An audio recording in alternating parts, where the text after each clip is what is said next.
A Hindu mob of nearly 200,000 gather around the Babri Masjid with just one collective aim.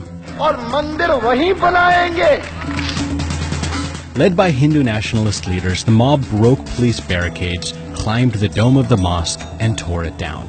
25 years later, the political and social tremors of the Babri Masjid demolition can still be felt.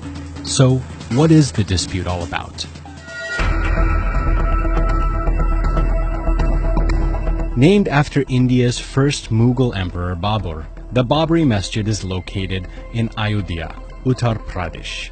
Built in the 16th century, the mosque has been a flashpoint between Hindus and Muslims in the Indian subcontinent for more than 150 years. Some Hindus believe the mosque was built after the destruction of a Hindu temple and was the birthplace of a Hindu god, Lord Ram. There have been confrontations here since 1853. The British segregated the places of worship for the two communities, and that was how it stayed for nearly 90 years.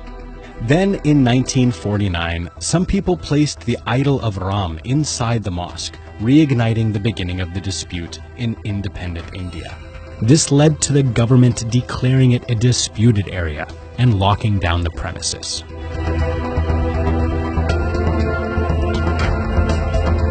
In 1984, the Ram Mandir, or the Ram Temple campaign, inspired various nationalist Hindu movements throughout the country to build a temple at this site. It gathered momentum over the next few years.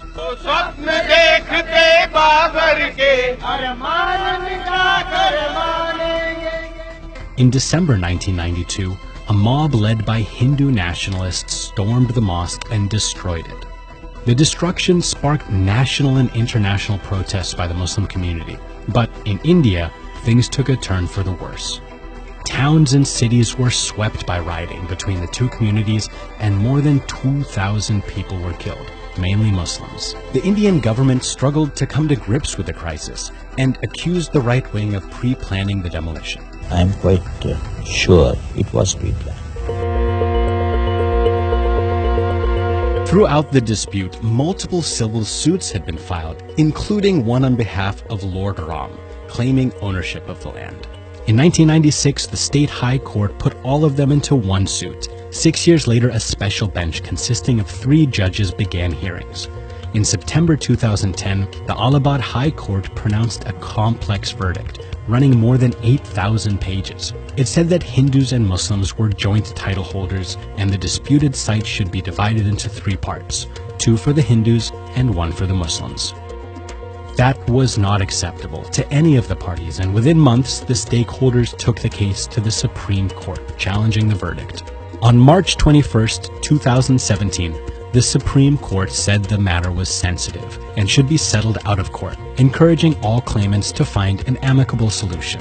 The courts had also been hearing a case preceding the events that led to the demolition of the mosque. In April 2017, the Supreme Court finally charged senior BJP leaders, including former Deputy Prime Minister L.K. Advani, of criminal conspiracy in the destruction of the mosque 25 years ago. This could mean a maximum prison sentence of up to 5 years, but the verdict is expected to be delivered in 2019.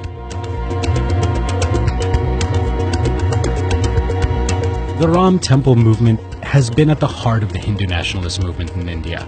In 1984, the BJP, the current ruling party in India, and the party which many Hindu nationalists turned to, held 2 seats in the lower house of the Indian Parliament. Less than 4 years after the demolition, the number rose to 161. Over the years, the BJP has won many state and national elections. The promise to build the Ram Temple on the site of the Babri Masjid has always been a part of their manifesto. December 6th is observed as a black day by Muslims across India. Right-wing Hindu parties mark it as a day of victory. Has the BJP successfully used the Mughal mosque to polarize the people?